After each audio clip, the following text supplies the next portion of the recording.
Double रोटी गाना आ गया। जी हाँ दोस्तों, आप लोग बिल्कुल सही सुन रहे हैं।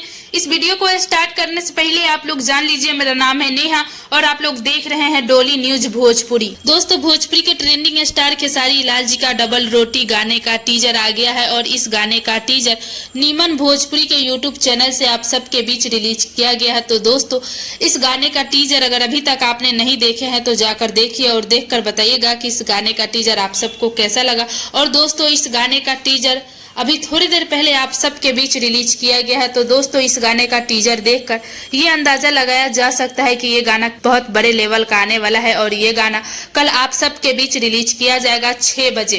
तो दोस्तों, खेसारी लाल जी का इस गाने को सुनने के लिए आप लोग कितना बेसब्री से इंतजार कर रहे हैं दोस्तों, आप लोग कमेंट करके बताइए। और दोस्तों, इस गाने में लीड रोल में नजर आ रहे हैं भोजपुरी के ट्रेंडिंग स्टार खेसारी लाल जी और खेसारी लाल जी के साथ में इस गाने में नजर आ रही हैं भोजपुरी के बहुत ही खूबसूरत सी अदाकारा सपना चौहान जी। तो दोस्तों, इस गाने में सपना चौहान जी ट्रेंडिंग स्टार खेसारी लाल जी के साथ में इस गाने में मेन लीड रोल में नजर आ रही हैं। तो दोस्तों, ये गाना कल आते ही मार्केट में धमाल मचाएगा। और दोस्तों, ट्रेंडिंग स्टार खेसारी लाल जी के फैंस के लिए ये एक बहुत ही बड़ी खुशखबरी है कि खेसारी लाल जी का बहुत दिनों बाद गाना आ रहा है।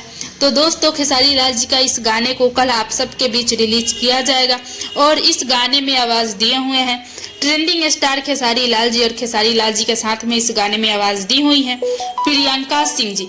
तो दोस्तों, इस गाने में प्रियंका सिंह जी ट्रेंडिंग स्टार खेसारी लाल जी के साथ में आवाज दी हुई है। तो दोस्तों, ये गाना बहुत ही प्यारा गाना आने वाला है खेसारी लाल जी का और इस गाने को कल सुबह 6 बजे आप सबके बीच रिलीज किया जाएगा। और दोस्तों, इस गाने का म्यूजिक और लिरिक्स की बात कर ली जाए तो इस गाने को लिखे हुए हैं मनोज मतलबी जी और इस गाने को म्यूजिक से सजाए हुए हैं अविनाश झा घुंघरू जी। तो दोस्तों, इस गाने को म्यूजिक से अविनाश झा घुंघरू जी सजाए हुए हैं और इस गाने को मनोज मतलबी जी लिखे हुए हैं। तो दोस्तों, ये गाना बहुत ही प्यारा गाना आने वाला है। और दोस्तों, खेसारी लाल और मनोज मतलबी जी का जोड़ी में बहुत दिनों बाद गाना आ रहा है।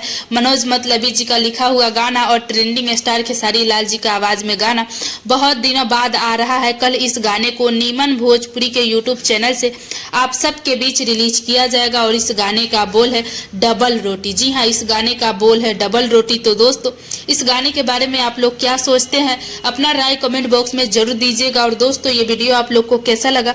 अगर ये वीडियो आप लोग को अच्छा लगा होगा तो चैनल को सब्सक्राइब कीजिएगा, वीडियो को लाइक कीजिएगा और इस वीडियो को देखने के लिए आपका बहुत बहुत धन्यवाद।